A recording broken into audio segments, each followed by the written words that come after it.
ছাত্ৰ ছাত্ৰীসকল, আজি মই তোমালোকৰ সপ্তম শ্ৰেণীৰ সমাজ বিজ্ঞান পাঠ্যপুথিৰ গণতন্ত্ৰ আৰু প্ৰচাৰ মাধ্যম এই পাঠটোৰ অনুশীলনীসমূহক সমাধান কৰি দিম।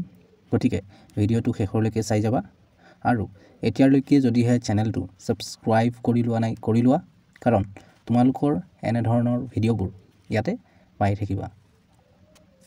অনুশীলনী তোমালোকৰ 1 নম্বৰ অনুশীলনীটো দিয়া আছে যে চমু উত্তৰ লিখা।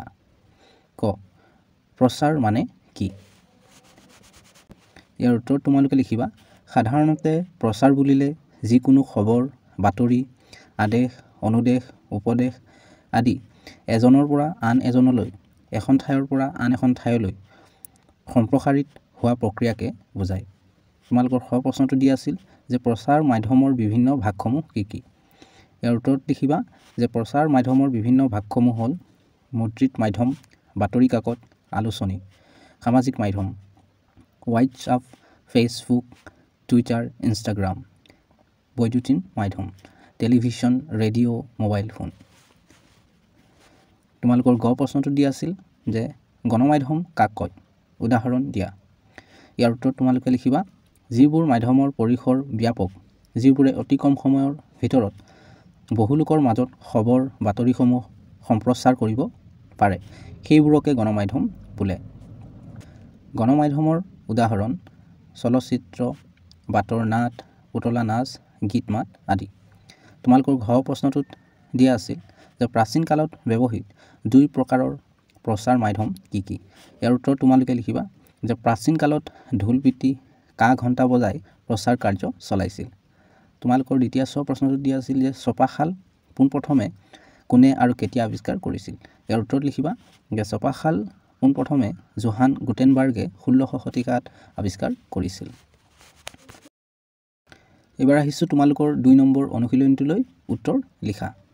ক প্ৰচাৰ মাধ্যমসমূহ কি প্ৰকাৰৰ আৰু কি কি?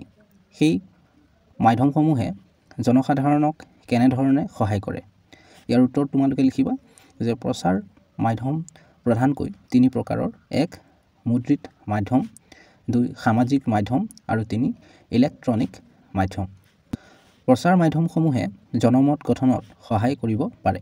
তদুপৰি প্ৰচাৰ মাধ্যমসমূহে মানুহক শিল্প সাহিত্য চৰ্চাৰ সুবিধাও প্ৰদান কৰে।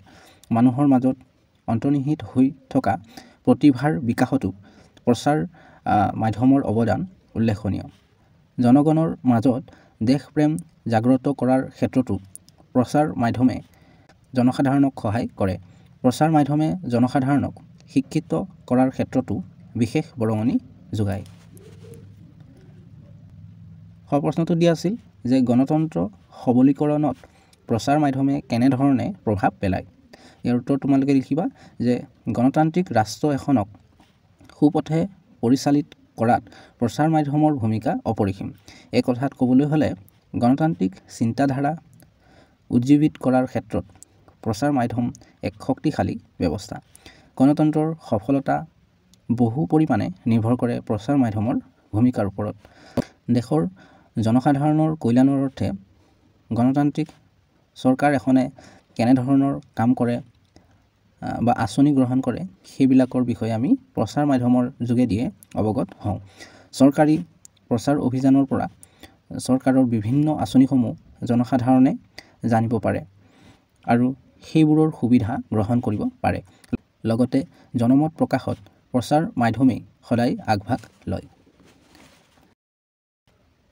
এইবাৰ আহিছোঁ তোমালোকৰ 3 নম্বৰ অনুশীলনীটোলৈ। খালী ঠাই পূৰ কৰা। ইয়াৰ খালী ঠাইবোৰ আমি পূৰ কৰিব লাগে।